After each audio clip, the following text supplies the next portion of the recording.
everyone. I hope that you guys are all doing well. I was thinking about Pastor John's message this Sunday, and one of the things that he was talking about was how so often we feel that we're good people. And,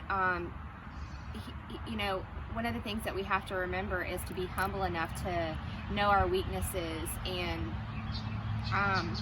it kind of made me think back to before I knew Christ, or before I had surrendered my life to Him. And at that particular time, I really felt like I was a pretty good person, and I would compare myself, but it was other people that I was comparing myself to.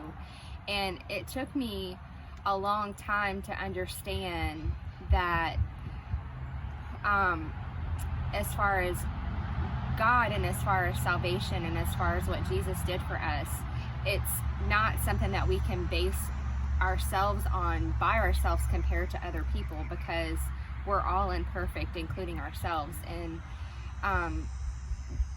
when we compare ourselves to God, who is perfect, then there's no comparison. We definitely don't measure up. And it just kind of got me thinking about God's grace and how I am so incredibly thankful for His grace. And I honestly think back about to times before I knew Jesus, and I really don't know how I got through each and every day without Him, because now I am so incredibly dependent on Him.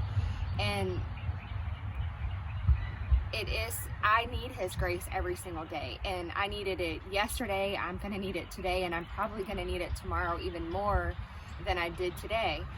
But it made me think about how when you do stop and you do recognize your weaknesses, and I try very hard to recognize them, because I do mess up, and sometimes we look like we have it all together, but the truth of the matter is we don't.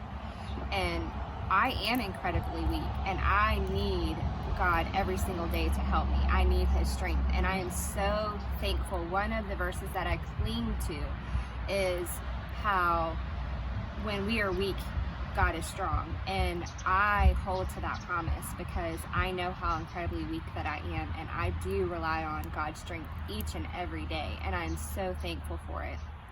And so when I was just thinking about God's grace and how good it is, I was just so thankful that at the end of each imperfect day, I don't ever want to break God's heart. Like, I don't ever want to disappoint Him. It breaks my heart to think about that I might. But I know that I'm not perfect and that I'm going to. And so it just helps me to know that at the end of each imperfect day, that His grace is sufficient. And it also helps me to cling to the fact that God says where we're weak, He is strong. And I agree with Paul very much that that's something that we should boast about. And so it was just kind of something that I was stewing in and just thinking about, and just wanted to share that with you guys. And I hope that you all are doing well, and I hope you have a blessed day.